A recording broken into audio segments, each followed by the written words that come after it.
ခန့်နေတာကအဲ့လော်ဘီတွေရဲ့ပြဿနာအဲ့တော့လော်ဘီတွေကတောင်ပန်းကမ်းပန်းမသိအဲ့ဒါကျွန်တော်တို့နိုင်ငံရေးကျင်းသားဟောင်းဆိုတာကိုတော့သူကတိုက်ခိုက်တယ်လို့လုပ်လာခင်ဗျားစဉ်းစားကြည့်အလကားနေထောင်လဲသွားနေတာမဟုတ်ဘူးကိုငယ်ငယ်ရွယ်ရွယ်အချိန်တွေမှာကိုကြီးပွားတိုးတက်အောင်လုပ်နိုင်တဲ့အခွင့်အလမ်းတွေအားလုံးကိုစွန့်လွတ်ပြီးတော့နိုင်ငံကိုပြုပြင်ပြောင်းလဲဖို့အကြမ်းမဖက်နိုင်ငံရေးနီလန်းနဲ့ဆောင်ရွက်ဆောင်ရွက်တဲ့အခါမှာပြောစရာရှိတယ်ကျွန်တော်တို့ဟိုးတုန်းကတခင်ပေါက်စာ1600လအဲ့ဒါနယ်ချက်တိုင်းတစ်ပါးအင်္ဂလိပ်လဲအောင်မှာနိုင်ငံရေးလောက်တာတခင်ပေါက်စာ1600လပြန်ပြောရင်ကြီးစရာတောင်ဖြစ်တယ်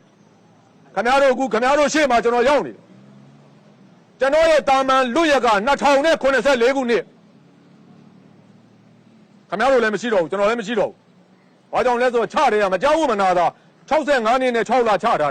ကျွန်တော်လက်ထက်မှာအတူတချောင်းတောင်မရှိဘူး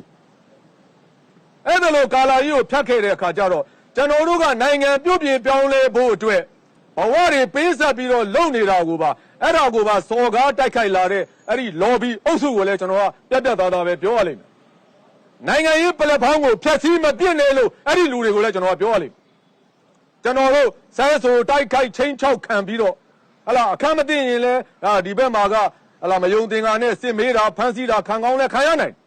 အဲ့ဒီအန်ဒီကြားထဲမှာနိုင်ငံကိုနိုင်ငံရေးနီးလန်းနဲ့ပြုပြင်ပြောင်းလဲဖို့စ조사နေတဲ့သူတွေကိုနိုင်ငံရေးပလက်ဖောင်းကိုဖျက်ဆီးမပြစ်နဲ့လို့ကိုပါကိုပတ်စံရှာစားစီးပွားရှာစားရင်ရိုးသားသားစီးပွားရှာစားအဲ့ဒီ lobby တွေလည်းပဲအဲ့ဒါကြက်တတိထားပါလို့ကျွန်တော်ကပြောချင်